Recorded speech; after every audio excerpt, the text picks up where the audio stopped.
Hello guys, welcome back to my YouTube channel Krishna classes. हम आपके पास एक नई वीडियो लेके आए हैं जो क्लास 10th की प्रोबेबिलिटी की रहने वाली है। चैप्टर नंबर 15 एनसीईआरटी का, जो बहुत मोस्ट इंपॉर्टेंट है। कई बुक्स में एनसीईआरटी रिवाइज होने के बाद ये 14 हो गया है, बट हमारा मेन टॉपिक है प्रोबेबिलिटी को पढ़ना और प्रोबेबिलिटी को समझना, क्योंकि बोर्ड पॉइंट ऑफ व्यू से 2025 के एग्जाम्स के लिए ये वाला चैप्टर सबसे ज्यादा स्कोरिंग है, क्योंकि इसमें ना तो आपको कोई कैलकुलेशन करनी है, ना आपको कोई लंबी प्रेजेंटेशन लिखनी है। इस सिंपल शॉर्ट में आपको 7 मार्क्स या 6 मार्क्स गेन कराने में हेल्प करेगा। तो आइए देखते हैं प्रोबेबिलिटी होता क्या है। प्रोबेबिलिटी का जनरल मतलब क्या है, प्रोबेबिलिटी वर्ड का मतलब क्या है। प्रोबेबिलिटी का मतलब होता है बच्चों पॉसिबिलिटी, किसी भी चीज की होने की पॉसिबिलिटी को हम प्रोबेबिलिटी कहते हैं। जैसे कि बारिश हो सकती है, कल छुट्टी हो सकती है ना। हम लोग कहते हैं ना कल शायद स्कूल बंद रहे, है ना, कल शायद हम कहीं घूमने जाएं। जहां पर वर्ड शायद आ जाता है उसी वर्ड का मतलब होता है प्रोबेबिलिटी। प्रोबेबिलिटी की एक अपनी ही क्लास है। प्रोबेबिलिटी कभी भी 0 नहीं हो सकती और कभी भी 1 से ग्रेटर नहीं हो सकती, ठीक है।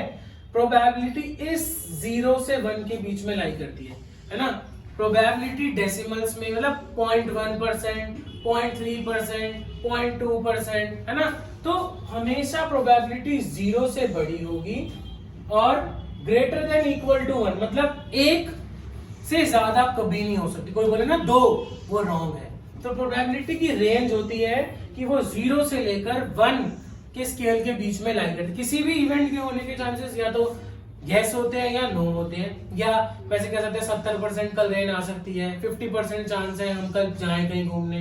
तो ये आपकी प्रोबेबिलिटी का जनरल मतलब होता है। तो प्रोबेबिलिटी को हम ऐसे लिखते हैं, probability E.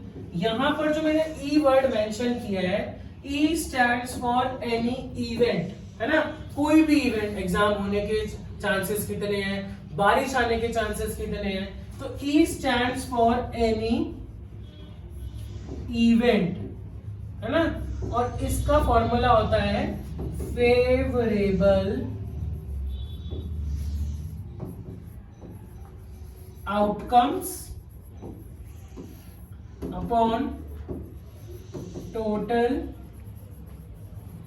Number of outcomes. ये इसका फॉर्मूला होता है प्रोबेबिलिटी कैलकुलेट करने का। आपके 10th के टॉपिक में प्रोबेबिलिटी में आपको डाइस का, सेकेंडली कार्ड्स का, प्ले कार्ड्स का, एंड थर्ड वन आपका कॉइन्स का, इनका सैंपल स्पेस पता होना चाहिए। एक कॉइन उछालूंगा तो कितनी प्रोबेबिलिटी हो सकती है, 2 पॉइंट्स उछालूंगा तो कितनी प्रोबेबिलिटी होगी। ऐसे डाइस एक बार रोल किया, 2 डाइस रोल किए। कार्ड्स में आपने प्ले कार्ड्स देखे हो ना, ताश के पत्ते आते हैं, तो उसमें कितनी प्रोबेबिलिटी होती है, कितने king, queen, jack, ace number के कार्ड कितने होते हैं। तो वो सारा कंसेप्ट यहां से आता है। तो ऐसी वीडियोस देखने के लिए और ऐसे ही इंफॉर्मेशन पाने के लिए हमारे चैनल को लाइक, सब्सक्राइब, शेयर करना ना भूलें और बेल आइकन को प्रेस करना ना भूलें, ताकि हम आपके पास और इंफॉर्मेटिव वीडियोस लाते रहें। Thank you.